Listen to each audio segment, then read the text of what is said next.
Well, in front of you, you see some of my Tesla power cables, and those are the ones I made myself using a combination of new and used parts.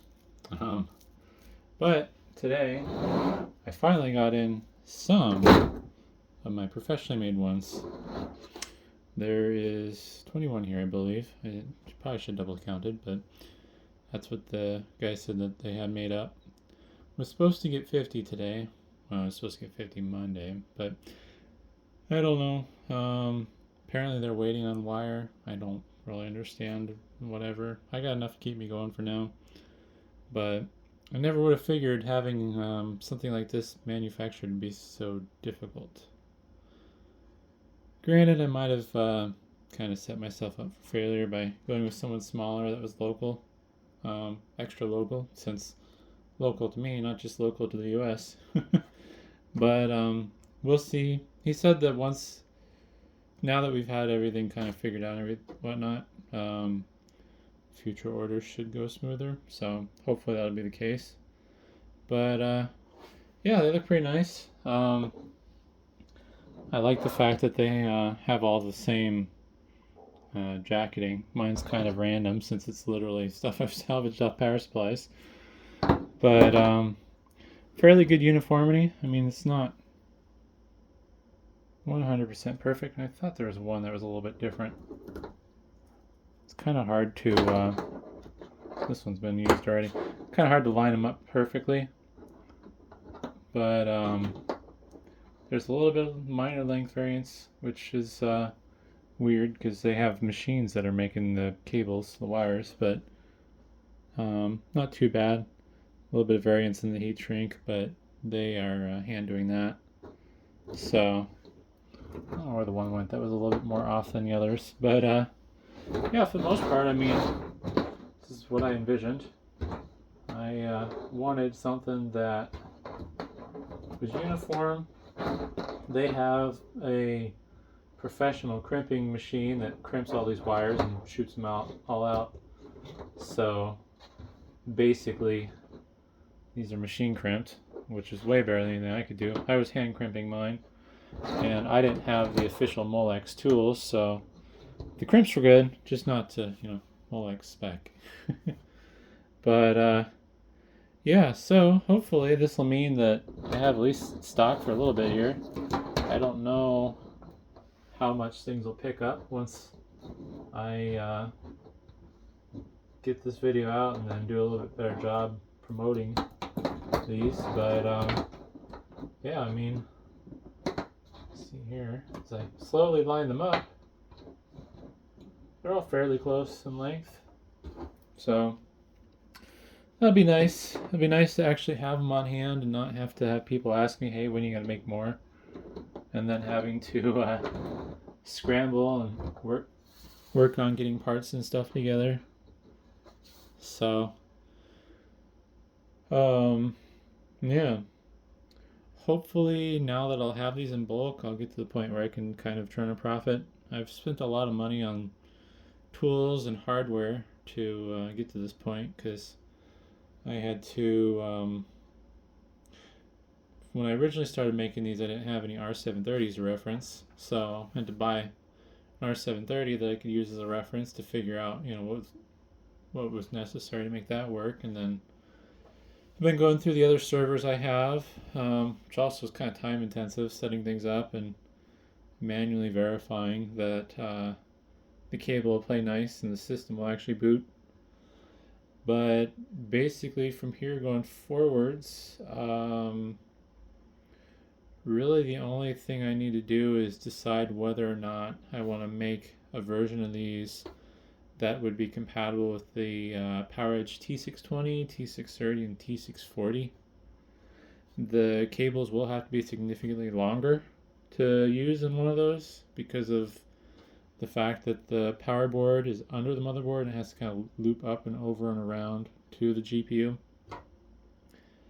I have a T640 to test on. I don't own a T620 or 30, unfortunately, so I don't know if I'll be able to verify those, even though I believe they are all similar.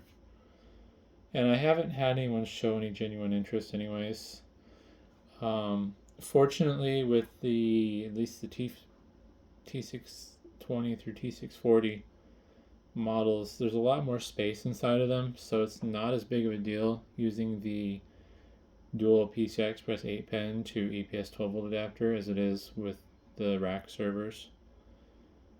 Not to say I haven't seen people do it, but these are definitely a lot nicer to work with from a space constraints and airflow standpoint. Also, at least for now, I still have the perks that they are wired correctly compared to a lot of the ones you find on Amazon and eBay. And mine, you cannot plug these in the wrong way as long as you have both ends plugged in. So, funny thing I found out, just kind of on a whim, and kind of happened. Wasn't something I was thinking about, but when I was getting ready to test one of the cables, usually when I test them, I'll plug into the riser, and then I'll just use a multimeter to check the pin out, make sure everything's the way it should be. Well, I plugged it in the wrong way absentmindedly, so I plugged in the GPU side of the riser. Well, if you do that, it will short out your motherboard. But luckily, since these can only be plugged in one way, if you have both ends plugged in, there's not really much to worry about there. Because if you plug this into the riser, this end's not going to plug into the GPU because the Tesla cards only have enough locking tab width to facilitate this standard width locking tab. Which is specifically why I use these, because honestly I'd save a little bit of money if I put this end on both ends. But I just don't like the idea of things that can be plugged in the wrong way. Like, you can label stuff out the wazoo, but if I, as the person who has actually designed these, can plug these in the wrong way, then that means other people could too. But yeah, that's something that's just, there's nothing new about it because the keying on each end, if I remember right, is basically the same, which is weird because the risers are essentially wired for PCI Express power, but they don't have PCI Express keying, because there should be, I think on PCI Express keying there should be a little tab that would go between those two pins, a little plastic tab, so this, instead of having a void down this side here, it would just be solid plastic, which is what prevents you from plugging EPS 12-volt into PCI Express.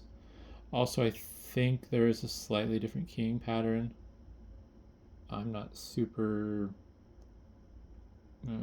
certain on how that was. I'd have to look it up in the pictures. It's been a while since I've thought about it, since it doesn't matter. Once I know how to do something the right way, I kind of stop caring about the why. Yeah, I don't know. I'm happy with how these turned out. Really, the only thing I would do differently, and it's kind of silly, I almost want to make one that's fancy, like the cable mod cables with the wires that have the fancy braided mesh on them, on the individual connectors, and no sleeving, and then have it all blacked out. It's just a stupid thing. It's not like it's something that would matter. I just thought it'd be fun to have one that was like a stealth themed cable, even though it's something I'll never see. But yeah, I need to get these listed though, and I will still have obviously some of my custom made ones out of half recycled materials. But yeah, progress hopefully. The next step is just hopefully getting enough of these in to have a good backstock, and then I'm thinking once I have the first batch done, with as long as it's been taking these people to make them, I'm thinking probably once I get like halfway down through what I have, I'm probably going to have to start ordering more. That way it gives them enough time to get them done in time. So basically, once this is done, if they get them to me within the next 2 weeks like they're hoping, in theory we'll have a total of 90. And then once I get down to 45, I'm probably gonna hit them up and be like, all right, well, need to make another 100 of these. But yeah, a bit of a ramble. I'm kind of excited to get some degree of closure on this. Just need to get the rest of what I ordered in. Also, people won't see this part probably because I rambled for too long, but there are some minor modifications. So instead of saying Tesla, it says GPU now, and then instead of riser, it says Mobo. Just went with that because shorter would allow for bigger lettering and it would look nicer. Otherwise, the heat shrink could have been longer to make that work as well, but I preferred this. So yeah, either way, probably not the best spot to put that in the video, but hopefully that's interesting, and thanks for watching.